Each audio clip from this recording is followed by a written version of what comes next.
during the pandemic, people kept talking about schools being closed. Schools were never closed during the pandemic.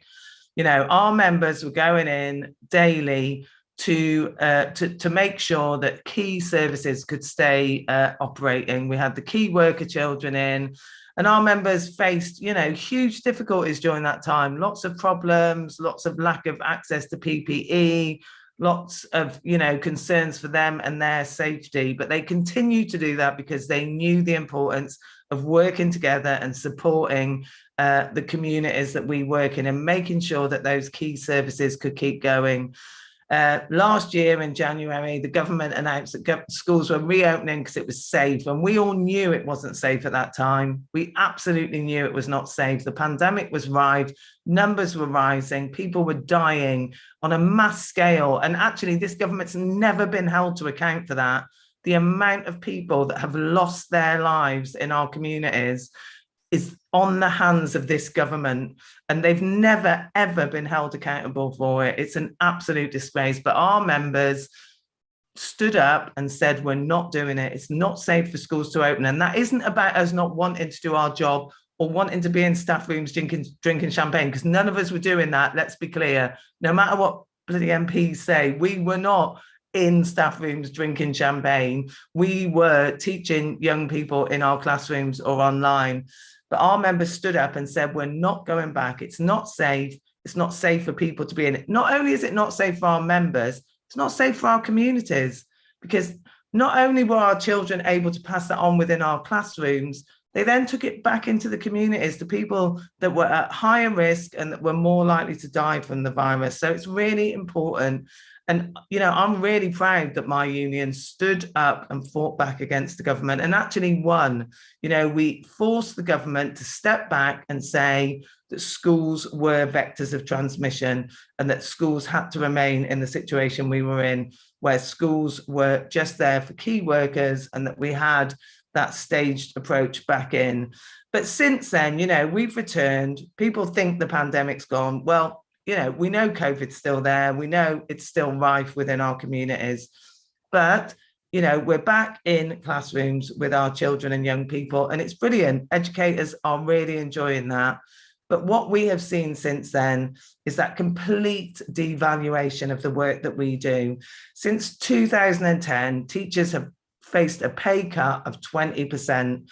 It's a huge amount. We know we've got members who are using food banks, members who are telling us that they're living on credit cards because their wages don't last them the month. So we will be balloting our members in the autumn term. And we, you know, we are really proud to stand alongside all of those other unions that are balloting members now, because I think we have to put huge amounts of pressure on this government. I think the other issue for our union is that we have teachers that are leaving the profession in huge amounts. So 12% of teachers leave in the first year, 25% within 3 years, 33% within 5 years. That's a huge amount of people that have gone through training to do that profession, who cannot cope with the pressure, the workload, the lack of sort of respect and pay, who are leaving. And that is going to cause a huge crisis, I think, going forward. So not only are we fighting for better pay for our members, but also better conditions for our members who deserve to be valued for the work that they do. This government has absolute disregard for education workers. And I think that it is now a time that we need to start fighting back. I think the final thing I want to talk about is child poverty. We know that child poverty has increased exponentially. You know, a huge amount, over a third in each classroom of our children are living in poverty. And we know the impact that has, not only on our children and young people, but on our communities. And we know that poverty has a huge impact on children's ability to learn, to develop and to grow. And we think that it's an absolute disgrace that this government stands over a situation where so many of our children and young people are growing up in poverty. And I have to say, because I've been told previously that, you know, this is all about people that don't want to work. Well, no, it's not, because lots of children and young people that live in poverty have parents that work not only one job, but sometimes 2 and 3 jobs to try and make ends meet. And it's an absolute disgrace that children and young people grow up not knowing where their next meal is coming from, not knowing if there's going to be electricity when they get home, not knowing if there's going to be heating in the winter, not knowing if they've got the clothes they need to go to school in. It's an absolute disgrace. And this is coming from a government that has money to waste, because that's what we've seen during this pandemic, is a government that has wasted money, has given it to people that they like, to companies that have frittered away money on rubbish systems, on rubbish PPE that wasn't the right thing for people that needed it. So it's an absolute shameful government, and we have to call that out. And today or yesterday on the front line of one of the papers, it talked about a government attacking workers, and this government does want to attack workers. It wants to stop us taking action. It wants to stop us standing and supporting each other. I know any U members up and down the country will have been on RMT picket lines today. Any U members up and down the country will be out supporting every worker, and that is what we have to do. We now have to stand in solidarity with each other. We have to be on every picket line. We have to be fighting back. We have to be exposing what this corrupt government has done. But actually, we have to be calling on any incoming government to start saying that they support workers, that they will pay workers properly, they will make sure that workers are given the right conditions of service, that they will end the privatisation of our services, and that we will get good quality pay conditions, and that workers will feel that they are valued in the work that they are doing, because at the moment, we don't have that. I'm very proud of the work that my union has done, but I know my union wants to work with other unions to jointly defeat what this government is doing. So solidarity to all those that are taking action, solidarity with all those that are thinking about taking action. Let's do this together. Let's fight back. Let's defeat this government, but let's call on any incoming government to back workers and to support what they are fighting for. Thank you.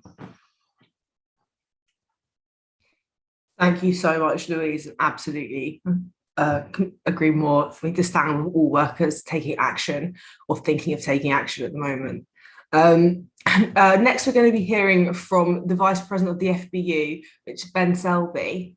You know, we've been experiencing some incredible, unusual weather over the last few weeks, which has led to fires. You know, we're seeing actual sort of forest fires and outside fires in the UK recently, and the FBU and firefighters have been at the forefront of fighting that and opposing, you know, what is a horrendous situation. So I want to send my solidarity to all firefighters in the FBU, as well as to Matt Rack, who's currently unwell in hospital. I think we all send our solidarity and thoughts to Matt. Unfortunately, Ben can't be with us today, but he has given us a video that we're going to be sharing now. So we're going to be hearing from Ben. Hopefully we can get the video up, and then after that we're going to hear just briefly from Patrick, from who's one of the organisers here at a Rising Labour Outlet, who's just going to say a few words about why it's so important to be supporting the work that they're doing. Are we ready to go? Brilliant. Thanks very much, Patrick.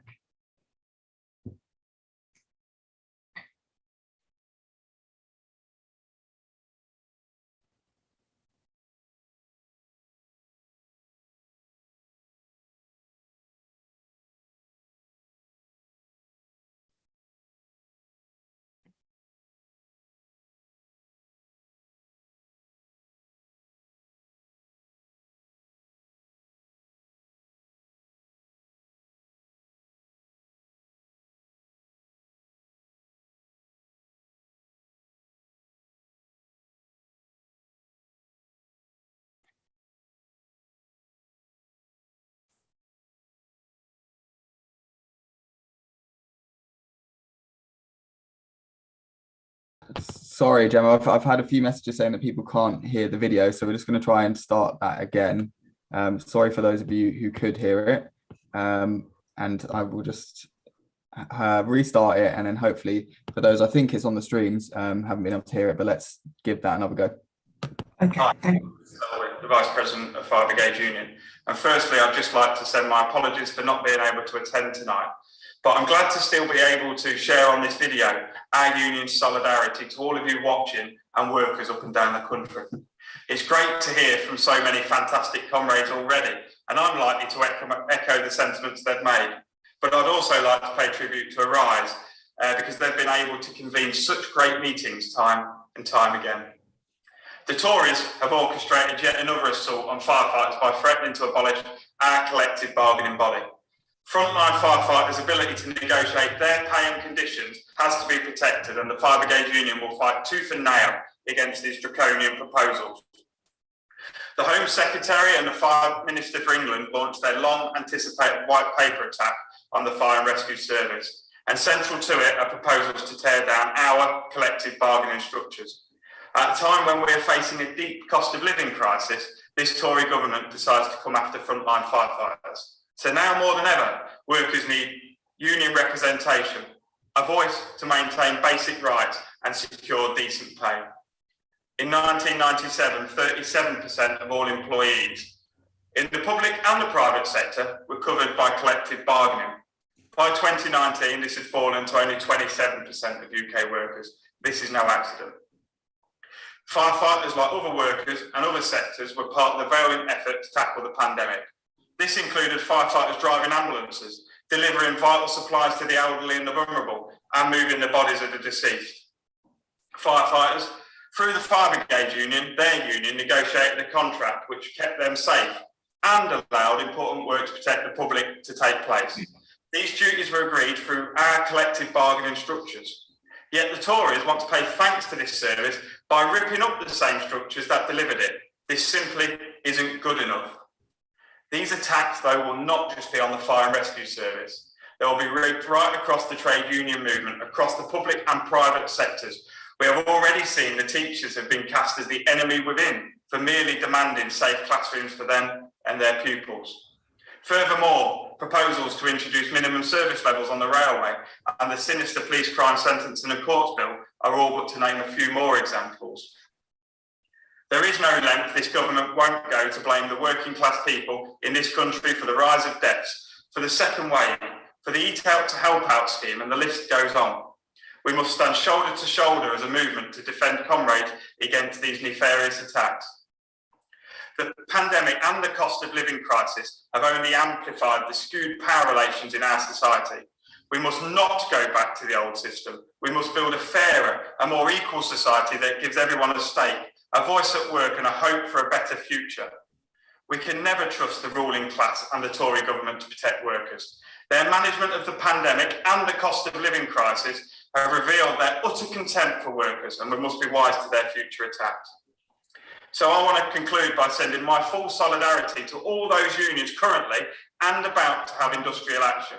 You have the full support of firefighters and the Fire Brigade Union, and we stand firm as a movement against this assault on our class, and we must fight back. Solidarity, comrades. Great message there from Ben, and I do want to apologise for the technical difficulties for those of you on the streams. I'm just going to take 5 minutes now just to introduce myself. I'm Patrick Foley. I'm an organiser for Rise Festival and for Labour Outlook, which is our media partner. And I'd like to start by just thanking the thousands of you who've taken part over the last month. It's been inspiring to see so many people from across the country and even across the globe joining our calls, with some new regular participants from Ireland, Spain, Indonesia, Norway, and the US. So thank you. As many of you will know, Labour Outlook has been covering this year's Arise, ensuring that these discussions go even further once the meetings end and once the festival closes. And if you don't know about Labour Outlook, we're an alternative media platform that brings you positive news, views, and analysis from the left in Britain and internationally. Outlook amplifies socialist voices, builds support for frontline struggles against the Tories like we're seeing right now, and gives a platform to movements of international solidarity. But we need your help. And you can now support us directly through Patreon. Links are going to be posted in the chat by our volunteers while I'm speaking, so please keep an eye out for them. And it's thanks to our supporters and contributors that we now have thousands of weekly readers on Labour Outlook. But we want to keep reaching more people as our platform grows. This summer, we've been able to give a much needed outlet to frontline voices and trade unionists leading the fight back, but that is just the start. So please add your support to our alternative media platform and on Patreon, and help us grow and reach new audiences. You know, as a lot of you will know, we're countering narratives spun by the billionaire-owned press, but to do that takes a lot of resources, times, and it takes commitment. So to become an Outlook Patreon, it's only £10 a month, and your support ensures that we can continue to promote these struggles that are so often ignored by the rest of the media. Patrons gain early access to Outlook interviews and some videos, but we do want to keep our platform free for everyone. So with your support, we can keep building Outlook, keep amplifying those voices, and help bring about the change that we also desperately need. So please go to patreon.com/Labour Outlook and find out a bit more there. If you can't afford to become a patron right now, that's okay too. Those who can afford it are covering the costs of those who can't and ensuring that all our content continues to be free. But there are other ways to support us too. So I'd like to just list a few of them for you now. The first is, of course, to read Labour Outlook. We post articles daily and host exclusive interviews from leading left figures and frontline campaigners on a whole range of topics. So, you know, just check out the site every day and you'll find more stuff for you. Talk about Labour Outlook. So I say this a lot, but in the digital age, the word of mouth does wonders. And it was really great and really inspiring at last year's Labour Party conference to have so many of you come up to myself and others and just tell us that you read Labour Outlook daily, and you know that inspires us to go on and do more. And of course, please share and follow Labour Outlook online, whether it's through Twitter, Facebook, or WhatsApp. You are really helping us get those critical messages out, and it's a real organic way for people to find out more about all these struggles. So you know, our reach has really grown since we first launched, and this is just the beginning. And I'd also like to just finish by saying, if any of our current patrons are watching, thank you so much. Your support has made a huge difference. You've helped us get us where we are right now, and you know we're going to keep pushing on and keep publishing Labour Outlook, keep getting all these stories out. And so thank you for standing with us. So thank you, Gemma. Thanks everyone else for listening.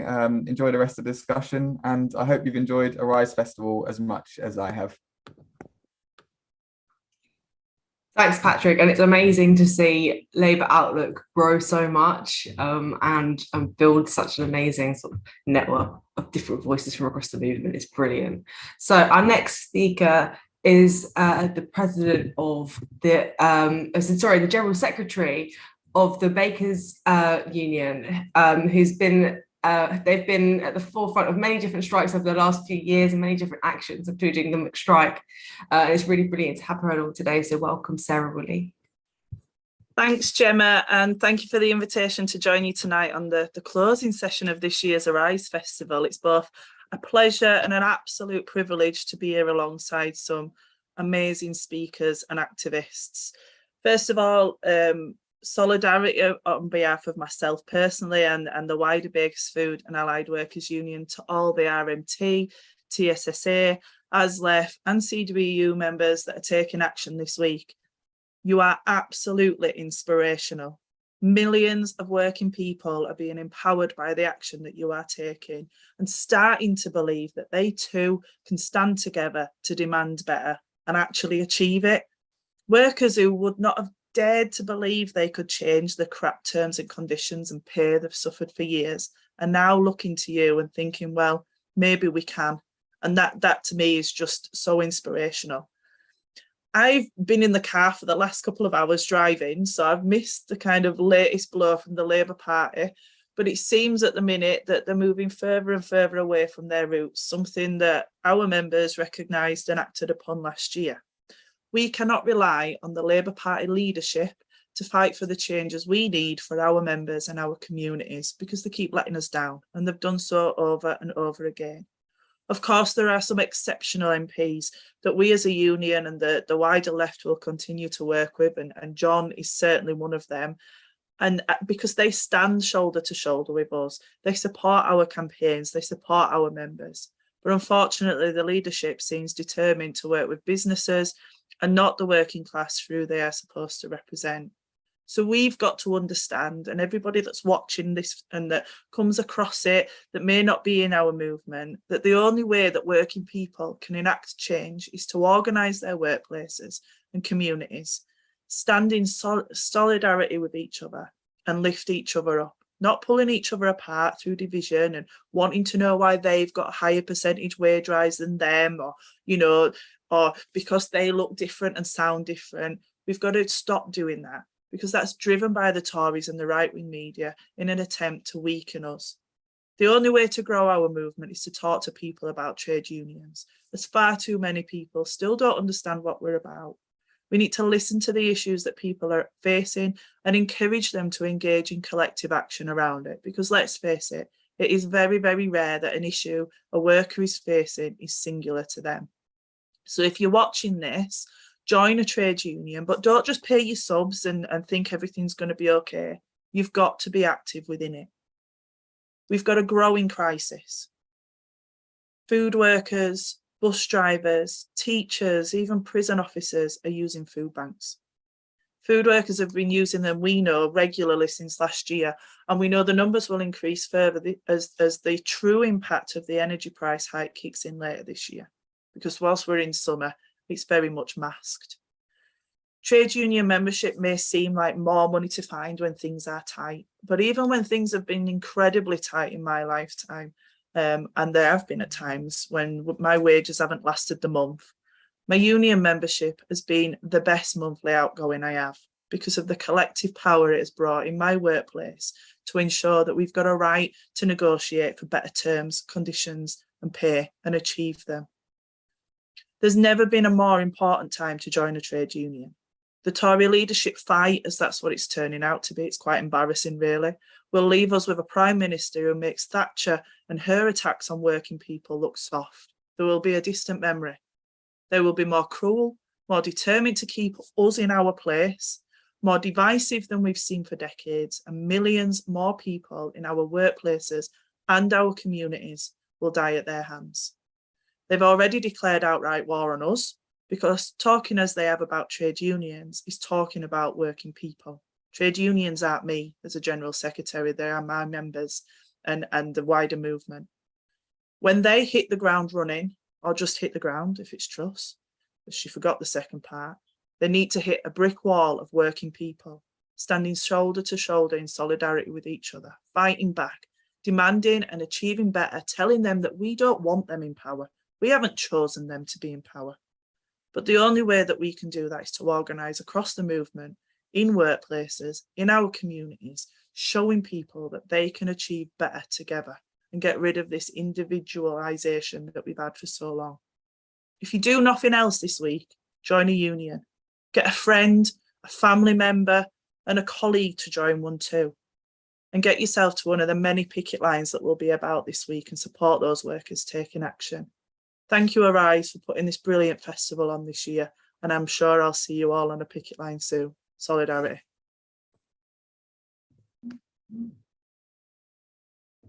Thanks so much, Sarah. Solidarity, and we saw every worker fighting for better jobs, better pay and better conditions that every single one of us deserves.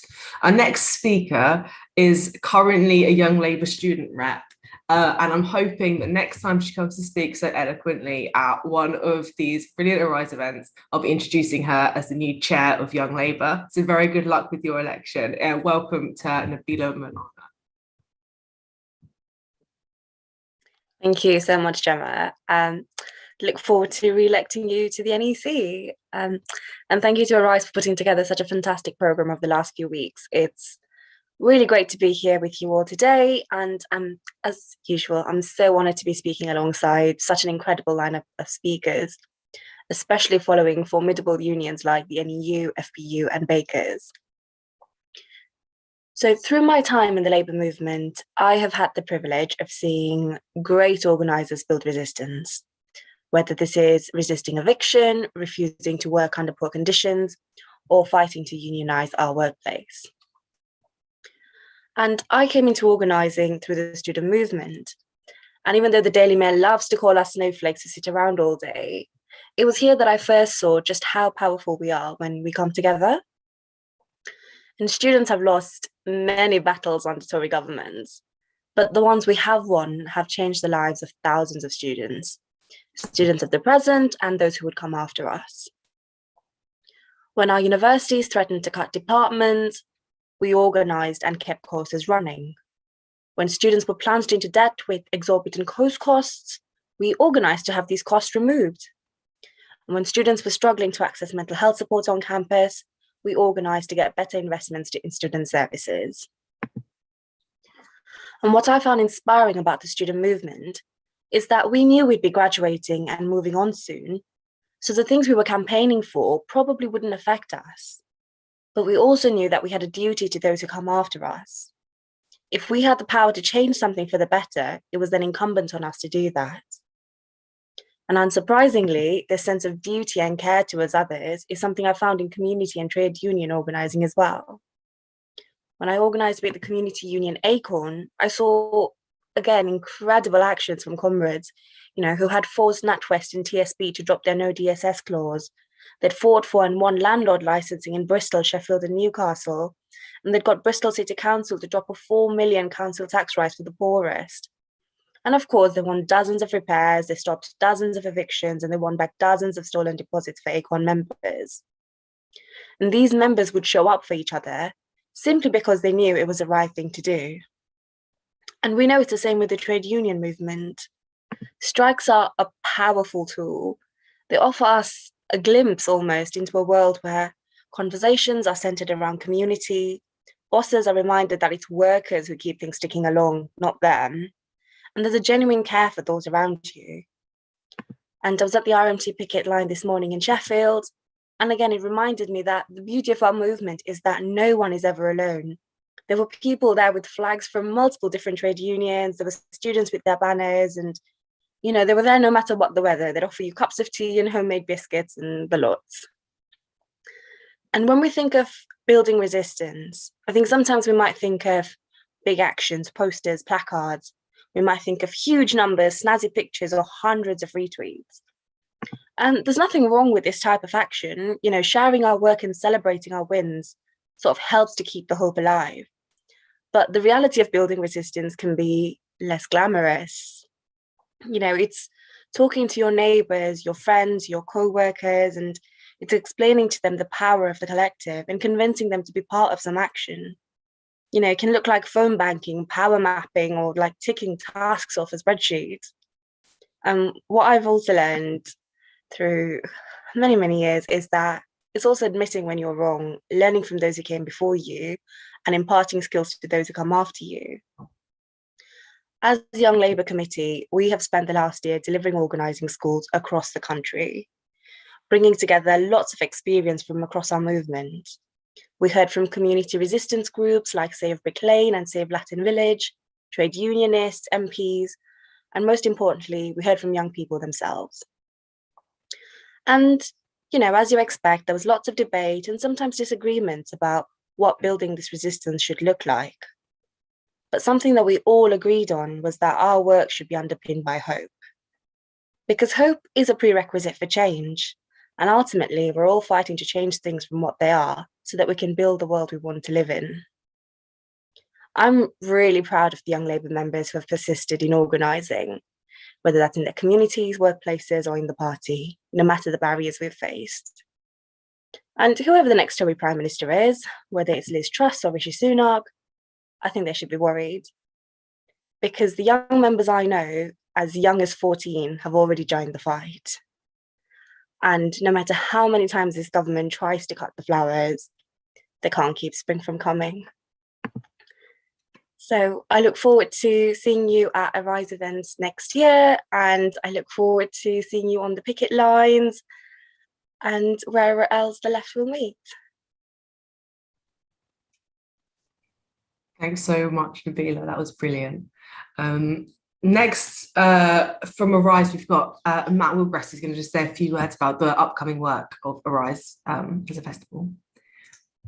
Hopefully, Matt will come back and say everything amazing that he was saying in a few minutes. but I think we've lost him out of the meeting because I think he's got some Wi-Fi issues. So what I'm going to do is I'm going to keep pressing on, and we're going to hear from another speaker, and hopefully I'll be able to bring Matt back in. But until then, I think our next speaker is, yes, the amazing, Unison's had seen a lot of changes in the recent sort of year or so. And one of those is a brilliant new president in Andrea Egan, who is here to speak to us today. And it's lovely to have you here. And I'm really, really excited to hear you speak. So welcome, Andrea. Thanks, Gemma. Thank you to Arise and the volunteers for organising this event. It is really great to see so many on this meeting this evening. And Nabeela, you're such an inspiration, and good luck in your election. I am the elected president of Unison. We're a public sector union that covers a wide range of sectors: local government, health, police and justice, higher and further education, water, energy, transport, the environment, and the community and voluntary sector, with around 1.3 million members, but over which 75% are women, and many low-paid women. Our services have been fighting year on year the austerity programme for over a decade against service cuts, pay decline, and the battle against outsourcing of our services to companies who want to create two-tier workforces. It's been a real race to the bottom in terms of paying conditions and terms and conditions. Many of our members just getting battle weary over the years. And, you know, the country clapped our public sector key workers who put their lives on the line to keep the country going during the pandemic. But now the government are slapping local government workers with pay cuts, not pay offers. Public service workers are facing a real 27% impact on our salary spending power. We've had, as I said, over a decade of austerity policies, low wage rises and cuts to social security, and they've left many people in poverty. And while the richest households have saved money during COVID, the poorest fell further into debt, with no cushions to cope with rising prices now. And it's the working class and ordinary working members who are feeling the pressure the most. And women, particularly working class women, Black women and disabled women, are likely to bear the brunt of this crisis. The 3.1% increase in benefits in April was less than a third needed to keep in line with inflation, and it hits women harder as they're more likely to rely on social security for a larger part of their incomes. The poorest households are the hardest hit by rising food prices. 23% of the poorest tenth of households, their expenditures on food, compared to the richest tenth, who spend 10%. And women are more likely to be poorer than men, and they're more likely to be the shock absorbers of poverty, managing household budgets in poor families, skipping meals and going without warm clothes to keep the families fed with the rent and bills. I said earlier, Unison's a union of over 1.3 million members, and most of them are low-paid women. And as I said, we've experienced years of cuts to our service provisions with high volumes of this outsourcing from public ownership to private profiteers. And in our local branches, we've had disputes where we've organised our members and they have taken the difficult decision to take on the bosses. And we've seen many successes. We're currently in dispute at AXA, the exam board, and OCS, which is an outsourced health facility management service. And that's just to name a few. We've seen lots of our private care company members taking on the bosses with big wins. But our biggest membership of nearly 1 million workers is in the health and local government sector. And both are in pay bargaining territory.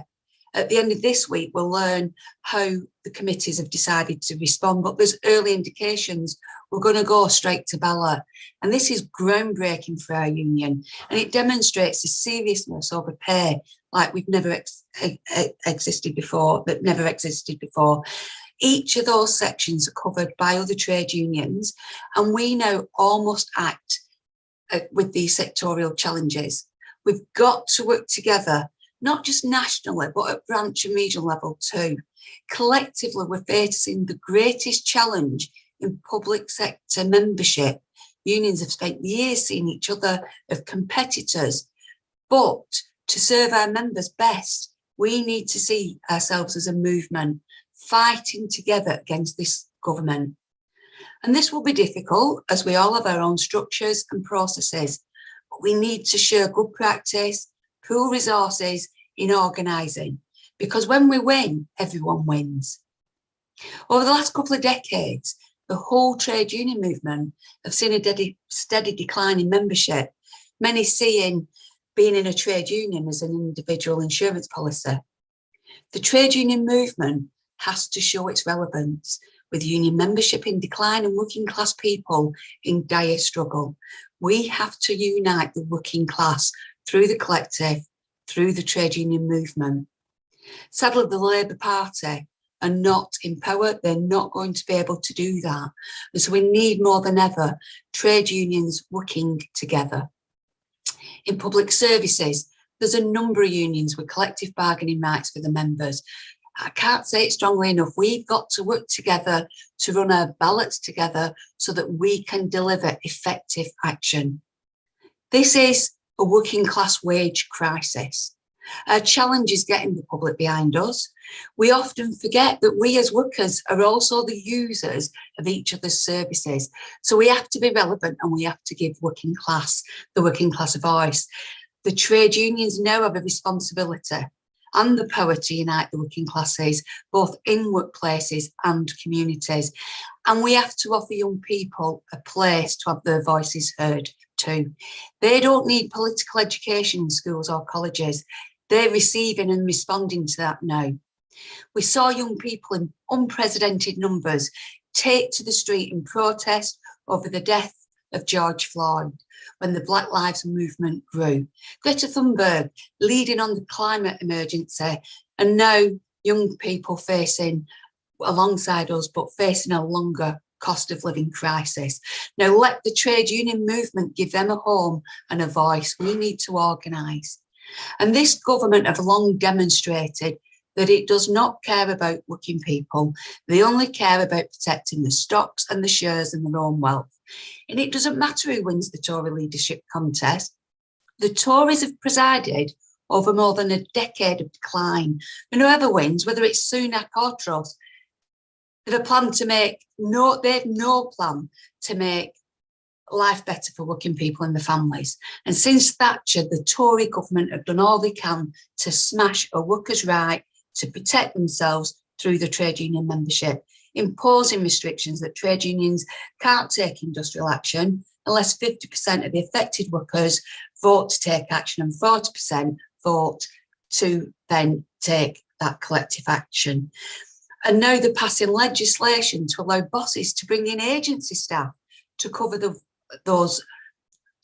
work of those on strike. I'm pleased that my union, Unison, will challenge the government in the courts. Our claim is the government is in breach of Article 11 of the European Convention on Human Rights, which protects the right to strike and international labour standards. But when the Labour Party is sacking MPs who stand on a picket line, we know the challenge in our movement is enormous. But we are the many and they are the few, to quote a phrase. So I'm going to end it on this. We are at a point of fight or flight. We need to be confident. Let's organise, let's be proud, let's not be afraid to ask the question, are you in a trade union? I've lived through the summer of discontent, and I've heard a saying recently, and I think it's one we should all be using. Let's have a summer of solidarity. Let's educate, agitate and organise. Solidarity, and thank you, Chair. Thanks so much, Andrea. I like the idea of a summer of solidarity. I think we've got Matt back, so hopefully Matt can come in and finish what you were saying. Are you here, Matt? How is that? Can you hear me? Yeah, loud and clear. So yeah, that was quite scary because I didn't know if my internet cut off, if the whole event stopped. So it didn't. It seemed to carry on seamlessly without me. So that's good. I don't know how far I got, But I was just going to say how many people we brought together this year. Over 30 organisations, groups in over 20 sessions, speakers from over 15 countries, over 100,000 Facebook views, tens of thousands of Twitter views, over 7,000 YouTubers, over 3,000 registrations and more. So I want to thank everyone again for that. And what I wanted to go on to say was that we want to carry on these online events because we're getting good feedback of people from different bits of the country, people who are still shielding, people with mobility issues and so on want to carry on online events. But we do also want to go back out there as well. And that means in particular that we want to host like rallies of resistance, TUC Congress in Brighton, and the Labour Party conference in Liverpool. And unfortunately, to do this needs a lot of money, as anyone who's ever booked, especially at Labour Party conference, will know. So we're looking specifically for 250 people, give £20 to enable us to take those 2 rallies and do a national rally in September, bringing these voices of resistance together, bringing the left together on positive messaging. So please do make those donations, and anything left over will go into the pot for next year's physical festival, where we hope to be back next summer, both online and physically. The other thing to say is that our partner organisation, the Labour Assembly Against Austerity, has a number of campaigning plans coming up. But also today, in light of what's happened with Sam Tarry, has this new petition to Keir Starmer about backing workers in struggle as a Labour leader. And over 250,000 people have signed Labour Assembly petitions in the last year and a half. So please do make this one a big one. Let's send a clear message of solidarity with Sam Tarry and with the RMT and against the edict not to join the picket line. So sorry about the cut-off. Please donate £20 if you can, and I'll see you in Brighton and Liverpool in September, if not before. Thank you. So thank you, Matt. And yeah, I'm looking forward to hopefully we can have those amazing events at Brighton and Liverpool. So Mark Swartger, who's the General Secretary of PCS Union, was supposed to join us tonight. Unfortunately, he's had to send his apologies, but he sent solidarity for our event today. So that brings us on to our final speaker. I think so. The Socialist campaign group of MPs have been kind enough to support tonight's event, which is absolutely amazing. Thank you so much. I've been very busy today because I've seen so many of them out on picket lines supporting workers, as some of the only members of Parliament who've been out there supporting workers. And one of those is very kindly joining us tonight. He needs very little introduction, and he's always been a great supporter of Arise Festival and the work of Rise and Labour Outlook. So a very, very warm welcome to John McDonnell MP. Thanks, Gemma. Thanks a lot. And again, just say from me, thanks to all the volunteers. All of you have organised the Arise Festival events over the last month. You must be absolutely knackered, aren't you? It's been every night virtually. And again, just Patrick, Matt, Gemma, the Bens, Logan, Amy, or just everyone else, just thank you very much. It's been really stimulating, the range of topics that you've dealt with, the experts you've brought together, but also, I think, more importantly, the range of people you've brought together just to engage in this activity. It's phenomenal. Anyway, thanks for all you've done. Look, I'll be very brief, but at the start, can I just send a message of solidarity to Sam Tarry? This must be maybe others can advise me or put in the chat. I can't think of any other Labour MP who's served on the front bench who in the history of the Labour Party that's been sacked for going on a picket line to support workers. I don't think it's ever happened before. I want to read you what Manuel Cortes, the General Secretary of TSSA, has put out, because I think it sums up a lot of people's feelings. Manuel's a friend of mine and has been solid in his supports in terms of the Labour Party over the years. He's in some ways he's one of the loyal of the loyalists, if you like, in terms of the Labour Party. So this will take a lot for him to make this sort of statement. Let me read it to you. Manuel said this about Sam Tarry. He said Sam is one of us. He grew up in the trade union movement, and trade unionism is in his blood. Today, Sam did the right thing and stood shoulder to shoulder with rail workers striking for fairness and safety at work. Whatever excuses the Labour Party makes about the reasons for Sam being sacked. The reality is that Sam has shown solidarity with his class, and we applaud him for that. If Labour think they can win the next general election while pushing away 7 million trade union members, they are deluded. We expect attacks from the Tories. We don't expect attacks from our own party. As a Labour-affiliated union, our union is ashamed of the actions of the Labour leadership and the anti-worker, anti-union message it is sending out. This is a bad day for our movement. If Keir Starmer doesn't understand the basic concept of solidarity on which our movement has been built, then he's not worthy of leading the party. As I said, Manuel is one of those people in some, loyal of the loyal. So that's taken a lot to motivate him to make that statement and how strong it is. But I think it's the sort of anger that many of us feel. Today was a huge day for showing solidarity across our movement, and that's what many people did. And I was on picket lines at Euston and King's Cross, where large numbers of people turned out and to support RMT. Anti-SSA members are out today as well as anti. And the atmosphere was one of serious solidarity, but also just confidence as well, that this movement is rediscovering its soul. It's actually coming together on a scale we've not seen before. And I tell you, this is a historic moment. This is living history we're going through at the moment. And in a few years' time, in a number of years' time, people will look back, and I tell you, your children and grandchildren will be asking you, what did you do when this resistance movement was being founded and this resistance was being waged? Interesting, I was at a meeting, I spoke at a meeting the other night, and someone reminded me of the Asian women who came together at Grunwick and fought back way back. I was on those Grunwick picket lines. It was a historic moment then where we came together, and it was a tough dispute, a hard dispute. And no matter how tough it was, my constituency party in West London sent delegations. We went across every week, and I was working with the NUM. We had mass NUM demonstrations there as well.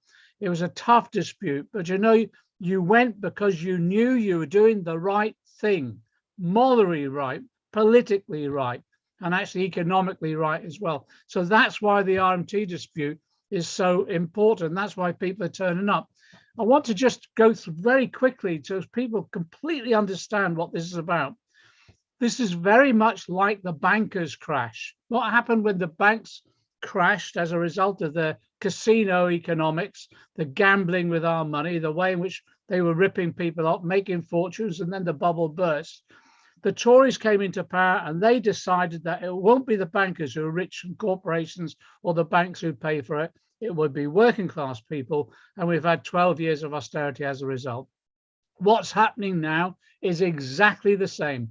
The Bank of England have made it clear that the inflationary pressures, in other words, the cost of living crisis, 80% of those pressures are external. They're as a result of the supply chains breaking down post-COVID and also the Ukraine war, 80%. So it's not about wages pushing up inflation. That's ridiculous.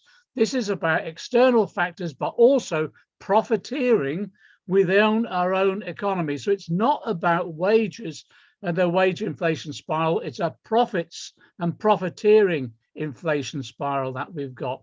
And so what this government has decided to do is to make sure that it'll be workers who pay for this crisis, yet again, like they did for the banking crisis. How will they pay for it? By suppressing and cutting wages. And that's exactly what's happening at the moment. So instead of a government intervening as you naturally would during this situation and protecting people's incomes and preventing a recession, because that's what you do when you take demand out of the economy, you start a recessionary cycle. Instead of doing that, they're letting the inflation rip, forcing down wages. And again, it'll be working class people who pay for this crisis, and the Tories can get away with it. And what's so historic about this is that the Labour and trade union movement has actually said, no, we're not allowing this to happen, and we're going to resist. And the resistance, I've never seen this since, well, 40 years ago, maybe longer. Just look at them. RMT, TSA, ASLEF, CW, NEU, PCS, Unison, UCU, you name it, Unite, right the way across the country, FBU as well coming into the frame. If you look at the scale of resistance that's going on, we've not seen this for generations, and it's because people have had enough.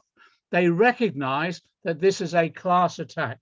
So what are the Tories doing? They're not, the Tories will be sitting down, there'll be meetings in number 10 with civil servants and others, security services, etc., and they'll be looking at this threat to their regime.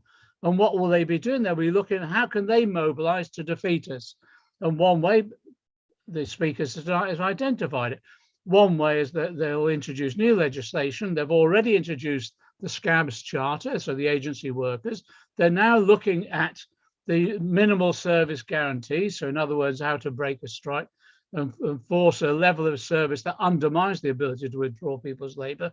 And then they'll use what they've already put on the statute book to ensure that they have the maximum use of the criminal law to tackle those people who march out onto the streets as well and demonstrate. So they're planning for this, and they've been introducing legislation at a speed we've not seen before, again, for over a generation, to enable them to wage this class warfare. But I think they've completely underestimated the resistance, because alongside the trade union movement, the social movements are mobilizing as well. Nabeela mentioned it, people campaigning against rent increases and evictions, the ACORN, the renters union as well.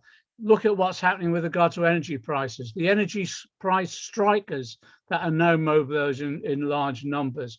We're also seeing DPAC, disabled workers, coming back onto the scene again, the women's movement mobilized. And of course, the Black Lives Matter movement showed us exactly as Andrea said. It shows you what young people coming out on the streets can do, mobilizing again. All of that is taking place now. So alongside this mass trade union mobilization, we have the social movements coming as well. And they're all demanding change. They're resisting this government and they're demanding change. The issue for us, and every speaker has said this so eloquently tonight, the issue for us is how do we bring that together and how do we coordinate it, both in terms of actions, also in terms of a set of clear demands. My view now is that we need to be absolutely clear about what the alternative economic strategy is. It's inflation proofing, wages, benefits and pensions. It's making sure we control prices, and that means rent controls, energy price controls, and do what France is doing. If the energy companies won't control their prices, we take them into public ownership.